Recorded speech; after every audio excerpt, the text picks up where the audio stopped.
Cancer healer centre, a new beginning. भारताने भावलपूरमध्ये केलेल्या हल्ल्यामध्ये मौलाना मसूद अझहरचं संपूर्ण कुटुंब ठार।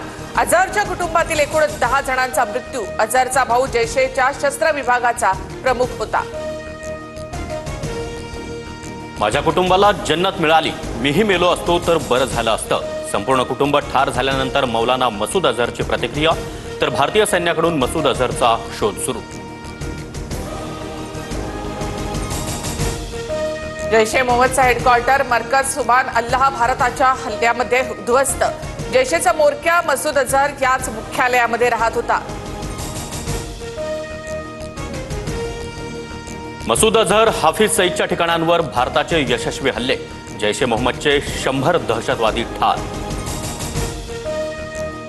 भारताच्या हल्ल्यामध्ये लष्कर ए तैयबाच्या 6 मोठ्या कमांडरचा खात्मा।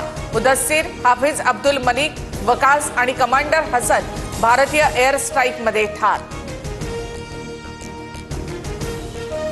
मुरिदकेमधील लष्कर ए तोयबाच्या प्रशिक्षण केंद्रावर हवाई हल्ला। मुंबईवरील दहशतवादी हल्ल्यातील अजमल कसाबनं याच ठिकाणी प्रशिक्षण घेतलं होतं। भारताच्या हल्ल्यामध्ये जैश ए मोहम्मदचे 4, लष्कर ए तैयबाचे 3 आणि हिजबुल मुजाहिद्दीनचे 2 तळ उद्ध्वस्त। एअर स्ट्राईकमध्ये मोठं नुकसान झालं, जैश ए मोहम्मदची कबुली। भारताकडून ऑपरेशन सिंदूर अंतर्गत पाकिस्तानातील 9 दहशतवादी तळांवर हल्ला। भारतीय लष्कराकडून स्कॅल्प मिसाईलचा वापर। भारतानं पहलगाममधील हल्ल्याचा बदला घेतला। भारताने उत्तर देण्याच्या आपल्या अधिकारांचा वापर केला। भारताने आज जबाबदारीने कारवाई केली आहे, भारत सरकारकडून स्पष्ट। भारताविरुद्ध दहशतवादी कारवाया करणाऱ्या दहशतवाद्यांच्या 9 ठिकाणी हल्ले। हल्ल्यामध्ये पाकमधील एकाही सामान्य नागरिकाच्या मृत्यूची नोंद नाही, भारतीय लष्कराची माहिती।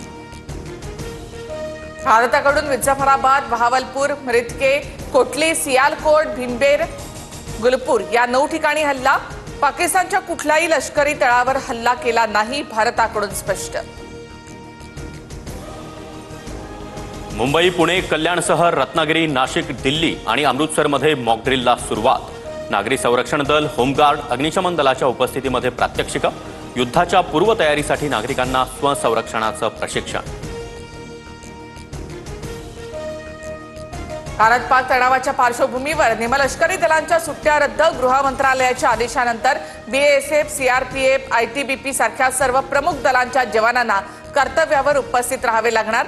सीमावर्ती भागामध्ये अतिरिक्त ताफा तैनात। पाकिस्तानची हवाई हद्द 48 तासांसाठी पूर्णपणे बंद। पाकिस्तानला पुन्हा एअर स्ट्राईक होण्याची भीती।